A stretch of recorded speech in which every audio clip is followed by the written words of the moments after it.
رب رحیم و کریم اب تمام برادران خواہران کی یہ عبادت اپنی بارگاہ ربوبیت میں قبول و منظور فرمائے، اور بانیان مجلس سادات عظام کی یہ ساری کوشش عند اللہ مشکور و منظور ہو، اور رب کائنات پیر سید محسن علی بخاری اور ڈاکٹر سید توقیر حسین شاہ صاحب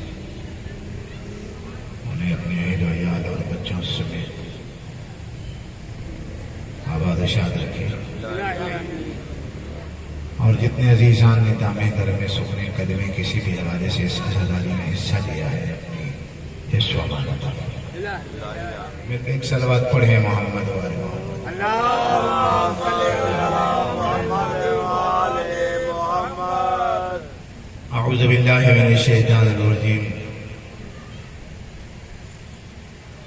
بسم اللہ الرحمن الرحیم، الحمدللہ الواحد الاحد الفرد الصمد، ولم يلد ولم يولد ولم يكن له شريك في الملك ولم يكن له ولي من الذل وكبره تكبيرا، والصلاة والسلام على مصدر الخير مفتاح الوجود اشرف بریته بالقاسم المصطفى محمد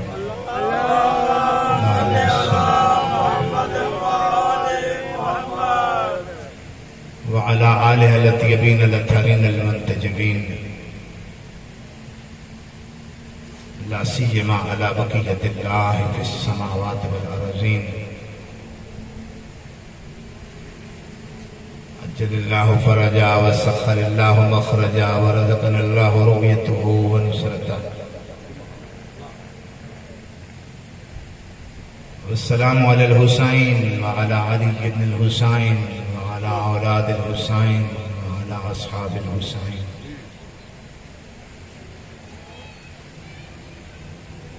أما بعد فقد قال الله تبارك وتعالى كتابه المجيد والفرقان الحميد، وهو أصدق القائلين وقوله الحق، بسم الله الرحمن الرحيم، يا أيها الذين آمنوا اتقوا الله وكونوا مع الصادقين، صلوات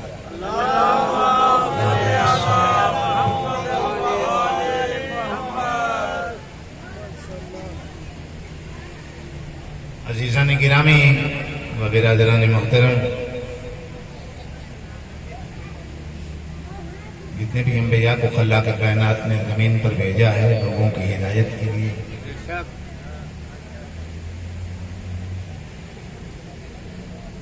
بنیادی طور پر دو چیزوں کے لیے بھیجا ہے،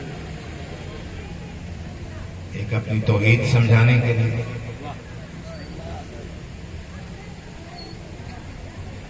اور دوسرا اخلاق انسانی کو، کردار انسانی کو بہتر بنانے کے لیے۔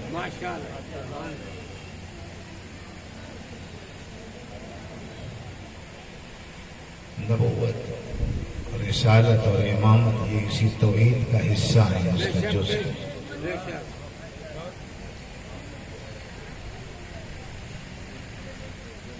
خلاق کائنات چاہتا ہے کہ انسان میں کچھ اچھی عادات اور اچھی خصائل اور اچھی صفات پیدا کی جائیں،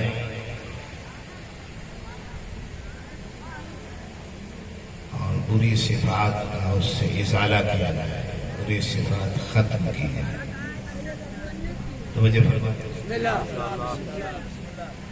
اور جتنی بھی اچھی صفات انسان میں ہیں ان کی دو صفتیں ہیں جنہیں جامع صفات کہا جاتا ہے، ایک صداقت ہے اور دوسری امانت داری۔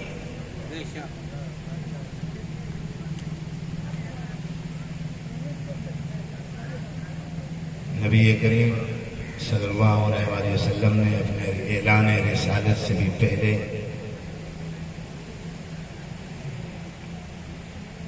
مشرکین کے معاشرے میں انہیں دو صفتوں کو منوایا ہے. ابھی نبوت کا اعلان نہیں کیا تھا لیکن سب کافروں نے اس کو تسلیم کیا کہ آپ صادق بھی ہیں. ایسا ہی ہے نا؟ اور کہا کہ آپ امین بھی ہیں. باقی ساری اچھی صفتیں انہیں دو صفتوں کے اندر مندرج ہو جاتی ہیں. بنیادی طور پہ ان دو صفتوں کا ہونا ضروری ہے. اس لیے نبی کریم نے ارشاد فرمایا کہ لا تنظروا الی طول السجودہم. فرمایا اگر کوئی سجدے بڑے لمبے کر رہا ہے تو اس سے یہ نہیں پہچانا جا سکتا کہ وہ اچھا انسان ہے. لمبے سجدوں سے پتہ نہیں چلتا کہ یہ کریم انسان ہے, اچھا انسان ہے, بہتر انسان ہے.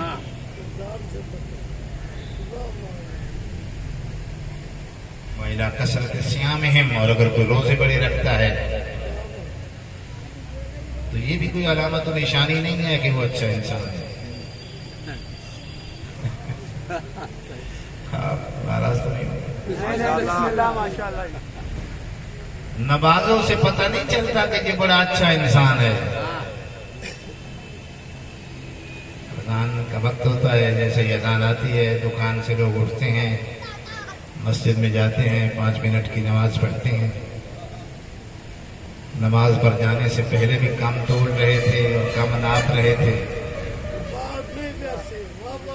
نماز پڑھ کے آ کے پھر دکان پر بیٹھتے ہیں تو پھر وہی ملاوٹ والا مال, پھر وہی جھوٹی قسمیں, پھر وہی کم تولنا, پھر وہی کم ناپنا. نماز کو متعین نہیں کرتی کہ یہ انسان بڑا اچھا ہے. جو نماز پڑھ رہے ہیں وہ اصل میں نماز ہے ہی نہیں. اگر نماز ہوتی تو نماز کی تو خصوصیت ہے ان الصلاۃ تنہی عن الفحشاء والمنکر والبغی. نماز برائی سے روکتی ہے, نماز فحاشی سے روکتی ہے,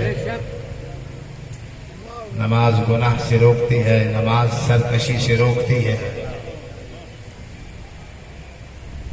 تو پھر وہ کیا ہے؟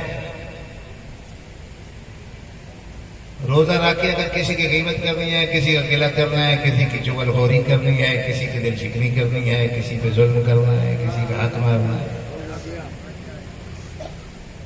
کسی کی حق تلفی کرنی ہے, کسی کو گالی دینی ہے, تو وجہ فرمائے اس روزے کا کیا فائدہ؟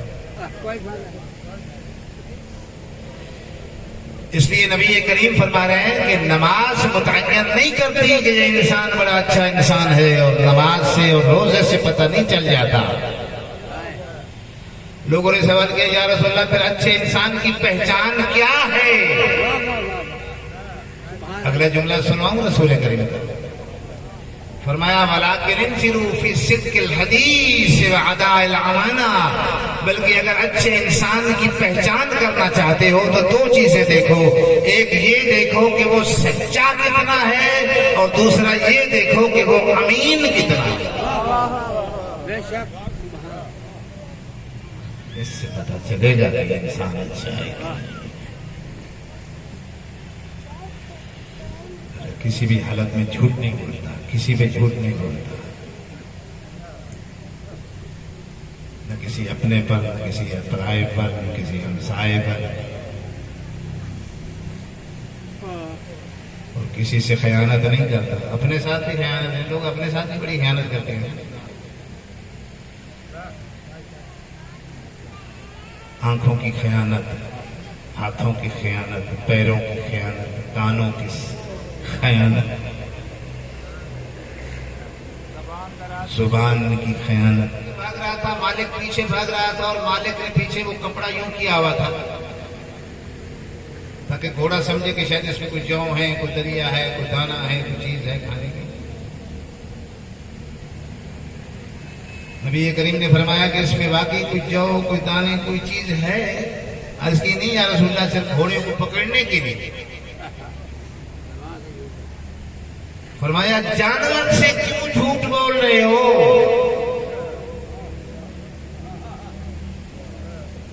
جانور سے کیوں دھوکہ کر رہے ہو جب اس میں ہے کچھ نہیں؟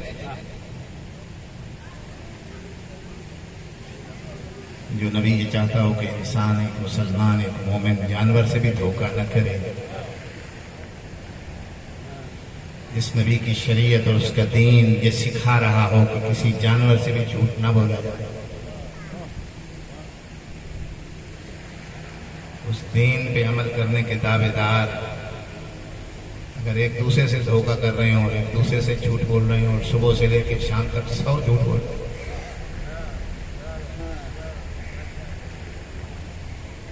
بلکہ لوگ کہتے ہیں کہ جھوٹ بولنا ضروری ہو گیا، کیا کریں، جھوٹ بولے بغیر تو سودا ہی نہیں ملتا۔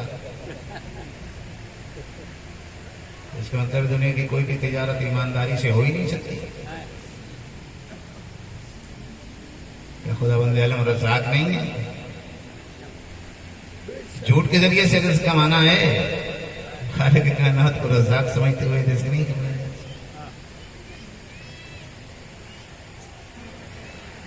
دوسری چیز ہے عزیزان امانت داری۔ 40 دن خیبر کی جنگ رہی ہے، مدینہ سے کم 100 میل دور، بسیں ٹرک کوئی سامان رسد لانے کے لیے کوئی چیز نہیں تھی، پیچھے مدینہ سے کوئی رسد نہیں پہنچی، کھانے پینے کا سامان ختم ہو گیا۔ رسول اللہ کا اخلاق دیکھ کے ایک یہودی مسلمان ہوا تھا تو اس نے عرض کی کہ یا رسول اللہ یہ خیبر کے سارے یہودیوں کی بھیڑ بکریاں اور ان کے ریوڑ میں چراتا ہوں، آپ مجھے حکم دیں ان کی ساری بھیڑ بکریاں میں آپ کے حوالے کر دیتا ہوں، آپ ذبح کریں، پکائیں، لشکر کو کھلائیں، دیکھیں پکا پکا۔ توجہ ہے ماشاءاللہ۔ نبی کریم نے فرمایا کہ جاؤ پہلے ساری یہودیوں کے ریوڑ اور بھیڑ بکریاں ان کے حوالے کر کے آؤ، اس کے بعد تیرا کلمہ قبول کروں گا۔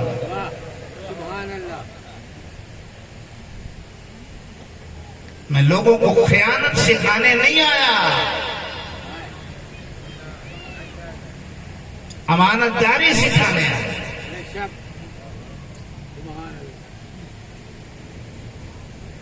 اور یہی فتح مکہ کے موقع پر بھی امانت نہیں ہو سکتی۔ بس سمجھ میں آئی؟ یا رسول اللہ اس نے ابھی کلمہ نہیں پڑھا ہے، فرمایا پڑھ لے گا، میرا اخلاق دیکھے گا، میرا کردار دیکھے گا، میری سیرت دیکھے گا، میری صداقت دیکھے گا، میری امانت داری دیکھے گا، تو میرا دین اس کی سمجھ میں آئے گا نا۔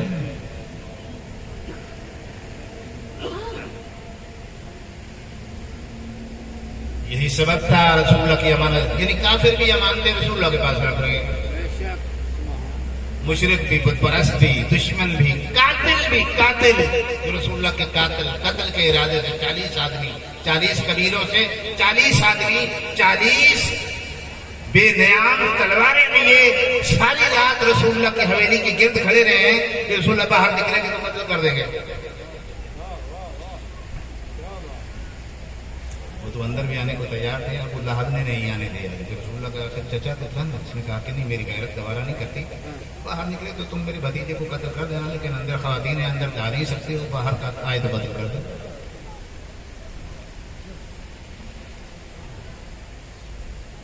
جو 40 قبیلوں کا 40 جماعت قتل کے ارادے سے آیا ہے، ان کی بھی امانتیں رسول اللہ کے پاس رکھی۔ تو پھر یہ دین کیا ہے؟ یہ بھی امانت ہے، یہ اللہ کی امانت ہے نبی کریم کے ہاتھوں۔ یہ شریعت کیا ہے؟ یہ اللہ کی امانت ہے رسول اللہ کے ہاتھوں میں۔ یہ قرآن کیا ہے؟ یہ اللہ کی امانت ہے رسول اللہ کے ہاتھوں میں۔ جو پیغمبر مکہ چھوڑنے سے پہلے سارے کافروں کی امانتیں امین ہاتھوں میں دیے بغیر وہ شہر نہیں چھوڑتا، وہ نبی دنیا چھوڑتے وقت قرآن اور دین جیسی امانت امین ہاتھوں میں دیے بغیر دنیا سے چلا جائے۔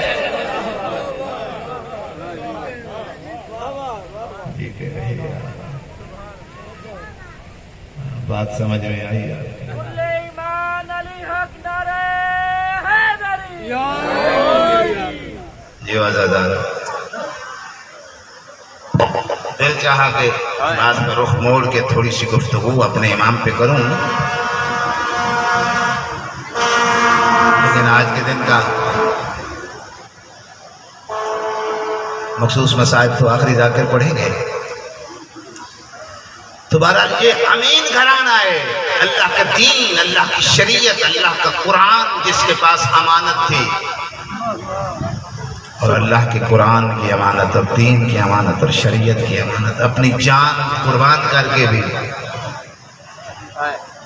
جس گھرانے نے حفاظت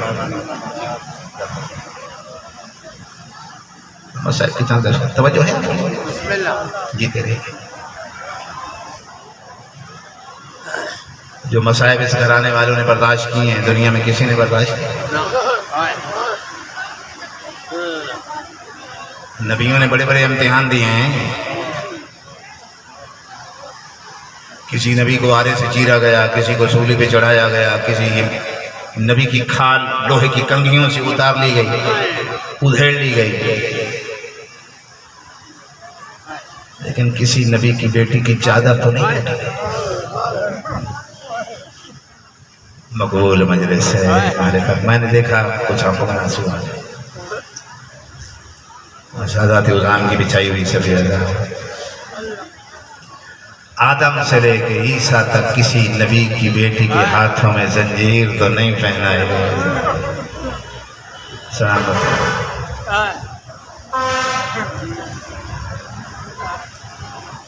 یہ علی کی بیٹی، یہ ابو طالب کا گھرانہ، حسین جیسے امام۔ تاریخ انسانیت میں اتنی مصیبتیں کسی انسان پہ آئی ہیں جتنی میری مولا حسین۔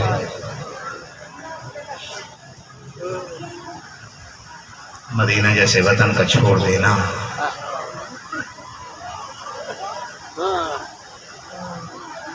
جس انسان کا بچہ 17 دن پہلے پیدا ہو، وہ مدینہ سے لے کے مکہ تک سینکڑوں میلوں کا سفر کرتا ہے۔ علی اصغر کتنے دنوں کا؟ 17 دن۔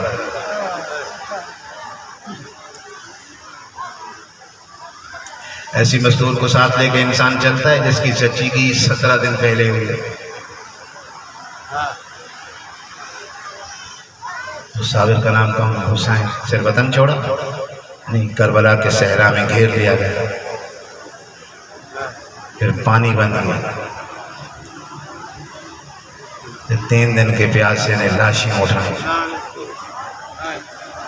اس کے بیٹوں کو مارا، اس کے بھانجوں کو مارا، اس کے بھتیجوں کو مارا، اس کے بھائیوں کو مارا۔ جتنے میری طرف متوجہ بیٹھے ہیں، کبھی اکبر کے سینے سے برچھی نکالی، کبھی علی اصغر کی مسکراہٹ دیکھی، کبھی عباس کے بازو اٹھائے۔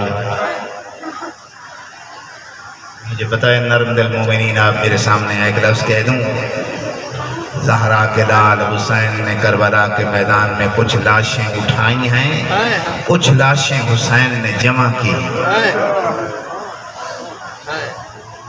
جو مصائب کے اشاروں کو سمجھتے۔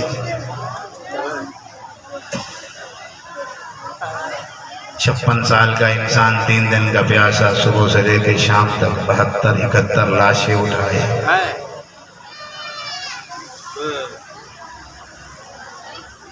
سر سے لے کے پیروں تک زخمی،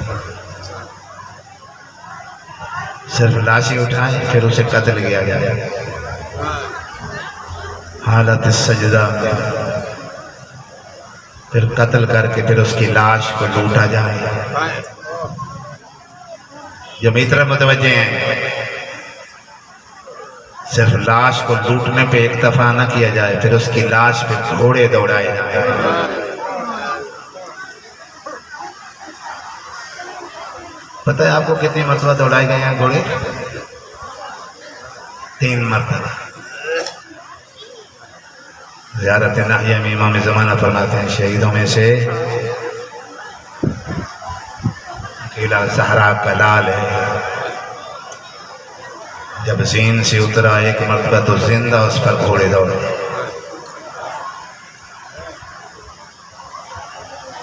پھر ایک مرتبہ سینے پہ گھوڑے دوڑے شہادت کے بعد۔ پھر شمر لعین نے کہا نہیں، ابن زیاد نے خط میں لکھا ہے کہ حسین کی پشت پہ بھی گھوڑے دوڑے۔ پھر کیا صرف لاش نظر دیکھنا، پھر صرف لاش پہ گھوڑے دوڑائے گئے؟ نہیں، پھر اس کے خیمے کو آگ لگائی گئی۔ پڑھوں بھی حضرت اخبار سے جناب بی بی فاطمہ کبریٰ سلام اللہ علیہا کی روایت، جس میں میری مخدومہ فرماتی ہیں کنت واقفۃ علی باب الخیمہ، بی بی فرماتی ہیں میں خیمے کے دروازے پر کھڑی تھی اور میری آنکھوں کے سامنے 10 لعین گھوڑوں پر سوار ہو کر میرے بابا کی لاش کو پامال کر، جتنے لوگ میری طرف متوجہ بیٹھے،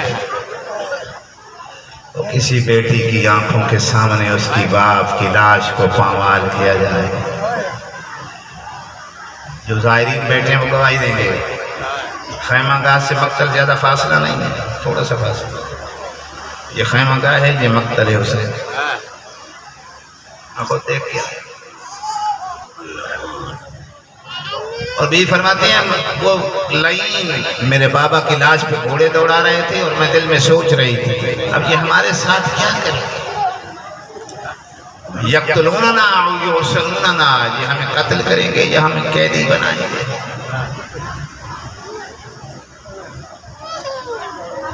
فَإِذَا بِرَجُلٌ عَلَى ظَهْرِ الْفَرَسِ، بھی فرماتے ہیں اتنے میں ایک لعین لمبا نیزہ ہاتھ میں لیے گھوڑے کی زین پر سوار ہماری طرف بڑھا، اور پھر اچانک میں نے دیکھا وہ نیزے کی لکڑی مار مار کر مستورات کو جمع کرنے کی کوشش کر۔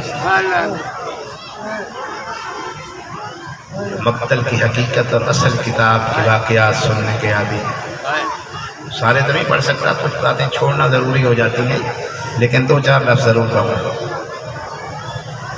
سارا مقتل نہیں پڑھا جا سکتا۔ وَهُنَّ جَلَسْنَ بَعْضُهُنَّ بِبَعْضٍ، اور وہ بیویاں ایک دوسرے کے پیچھے چھپتی تھیں، اور وہ لعین نیزے کی لکڑی مارتا تھا، اور بی بی فاطمہ کبریٰ فرماتی ہیں کہ میں سوچ رہی تھی کہ یہ لعین کہیں میری طرف نہ آ جائے، وَتَوَجَّهْتَ إِلَيَّ، اور اتنے میں وہ لعین میری طرف متوجہ ہوا، وَفَرَرْتُ مُنْحَزِمًا، اور میں خوف زدہ ہو کے بھاگی، اور اس بدبخت نے پیچھے سے مجھے نیزے کی لکڑی ماری، اور میں چہرے کے بل زمین پر گری، فَأَخَذَ قُرْتِي مِنْ عُزَنَيَّ، اس نے میرے دونوں کانوں سے میرے دور چھینے، اور میرے کانوں سے خون بہ رہا تھا، میں بے ہوش ہو کر گری۔ تھوڑی دیر کے بعد مجھے ہوش آیا تو میں نے دیکھا ان عمتی زینب کانت جالست عندی، میری پھوپھی زینب میرے پاس بیٹھی ہوئی تھی، اور میری پھوپھی زینب رو رہی تھی، دیکھنا میری طرف عزادار ہو، اور میں نے ہاتھ جوڑ کے سوال کیا پھوپھی اماں حل من خرقت استر بها رأسی من اعین النزار، پھوپھی اماں کو کپڑے کا چھوٹا سا ٹکڑا مل جائے گا، میں دیکھنے والوں سے اپنے سر کو چھپا سکوں۔ اور میری پھوپھی زینب نے مجھے جواب دیتے ہوئے کہا فاطمہ امتو کے مثلو کے، میری طرف دیکھ، میری چادر تجھ سے پہلے لوٹی جا چکی۔ بی بی فرماتی ہیں میں نے رونا شروع کیا، اور پھوپھی زینب کے چہرے کی طرف حیرت سے میں نے دیکھا، میں نے کہا پھوپھی اماں چادر تو لٹ گئی، یہ بتا تیرے چہرے پہ ضرب کا نشان کیوں ہے؟ اجرکم اللہ، آخری لفظ کہہ رہا ہوں مزادار، تیرے چہرے پہ ضرب کا نشان کیوں ہے؟ پھوپھی اماں نے کہا نہیں فاطمہ اٹھ، قومی، کھڑی ہو جا، نمسی، ہم چلیں جا کے دیکھیں تیرے بھائی سجاد کی حالت کیا ہے۔ بھائی سجاد کے خیمے میں پہنچے، وہ بھی چہرے کے بل زمین پر گرے ہوئے تھے شدت بیماری کی وجہ سے۔ میری پھوپھی اماں نے میرے بھائی سجاد کو اٹھایا، اس نے ہمارے ننگے سر دیکھ کے رونا شروع کیا، ہم اپنے بھائی سجاد کی غربت اور اس کی بیماری پر روتی تھی، وہ ہمارے ننگے سر دیکھ کے روتا تھا۔ الا لعنت اللہ علی قوم الظالمین وسيعلم